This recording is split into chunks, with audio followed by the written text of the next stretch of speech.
Don't miss the tea. Subscribe now. Oh my God, you will not believe the day I had. It started so beautifully, so perfectly, and then it just completely imploded. I am still reeling, honestly. I need to tell someone, and you are the only one I can trust with this. You know how long I've known Sarah, right? Since kindergarten. We've been through everything together. First crushes, awkward phases, college applications, disastrous dates, everything. She's supposed to be my person. And now I don't even know who she is anymore. Okay, deep breaths. Let me start at the beginning. It was my birthday yesterday. 25. Not a milestone, I guess, but still it felt significant. I kept it pretty low-key, just my husband, Mark, and me, and a little playdate with my daughter, Lily. But Sarah and her husband, David, said they wanted to come over and celebrate with us. I was so excited. I hadn't seen them in a couple of weeks. Sarah's been a mess, honestly, with the pregnancy. Lots of hormones, lots of anxiety. I've been her rock, seriously. She calls me constantly, venting about everything, morning sickness, weird cravings, worrying about being a good mom. I'm the only one who can calm her down, you know? She confides in me. So they came over around lunchtime. Sarah was glowing, even with the exhaustion. She brought me this beautiful gift bag. She said she made it herself. It was all personalized, with little inside jokes and pictures of us over the years. It was so thoughtful, so her.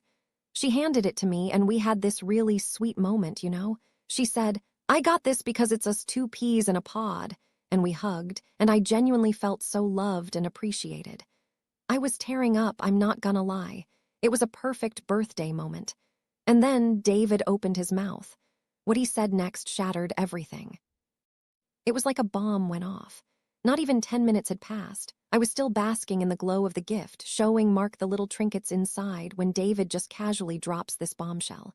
He says, "So we wanted to let you guys know we're having the gender reveal party next week." Okay, fine, that's nice. We congratulated them, asked where it was, the usual, and then he just added it, like it was an afterthought. "You guys aren't invited." I swear I froze. I just stared at him, blinking. I thought I misheard. "Excuse me," I managed to stammer out. He just repeated himself, all calm and collected. "Yeah, we're keeping it pretty small, just family. We figured you guys wouldn't want to come anyway." What? What does that even mean? Wouldn't want to come? I've been there for her through every single step of this pregnancy. I've listened to her fears, celebrated her milestones, even helped her pick out baby names. I would have walked through fire to be at her gender reveal. I looked at Sarah desperately, hoping she would say something, anything to clarify, but she just sat there, silent. Her eyes were downcast and she was fiddling with her hands. She didn't meet my gaze. It was like she was deliberately avoiding me. I tried to play it cool, you know? I didn't want to cause a scene, especially on my birthday. I just said, "Oh, okay. Well, that's fine." But inside, I was screaming. The rest of the afternoon was awkward, to say the least. Sarah barely spoke to me. She'd answer if I asked her a direct question, but there was no warmth, no connection.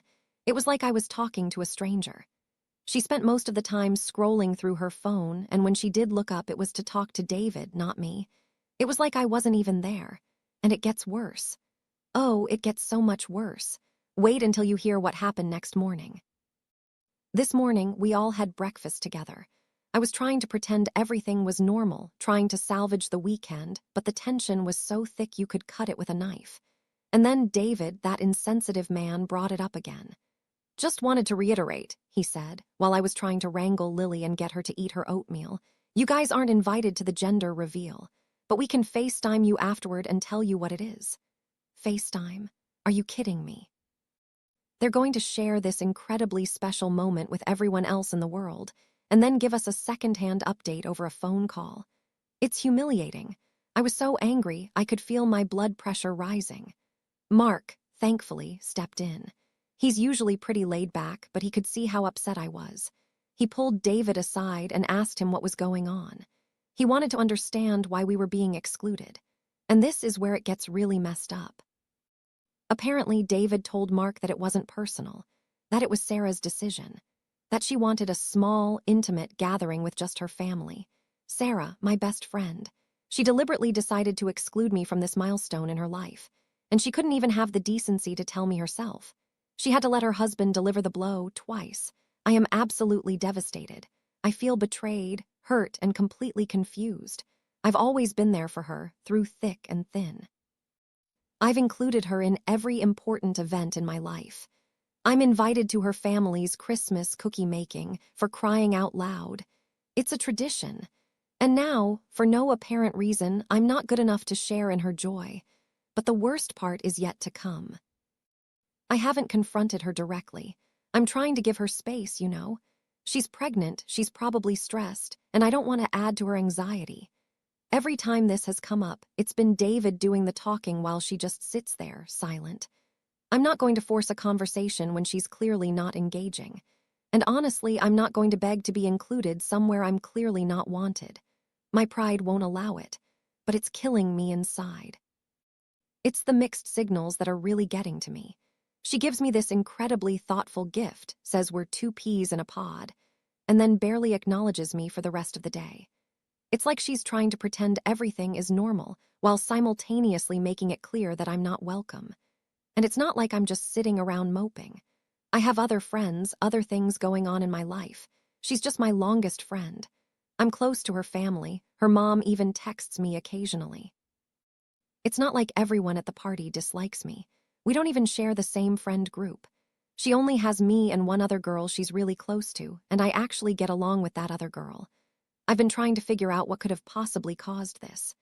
The only thing I can think of is this is going to sound awful, but I think they're worried about my daughter, Lily, stealing the spotlight. David's sister is engaged, and they have kids, and apparently they're always the center of attention. Maybe they don't want Lily upstaging their little darlings. It sounds petty, I know, but it's the only explanation that makes sense. I just don't understand. I don't understand how someone I've known and loved for so long could do this to me. I don't understand how she could be so insensitive and thoughtless. I don't understand how she could let her husband deliver this devastating news on my birthday, of all days. I'm just heartbroken. I feel like I've lost a piece of myself. I don't know if our friendship will ever be the same. And honestly, I don't know if I even want it to be. How can I trust someone who would treat me like this? How can I confide in someone who would deliberately exclude me from such an important moment in their life? I just needed to get this off my chest. Thank you for listening. I feel a little bit better just talking about it, but I'm still a mess. I don't know what to do. I just want my best friend back. But I don't know if that's even possible anymore. What would you do in my shoes?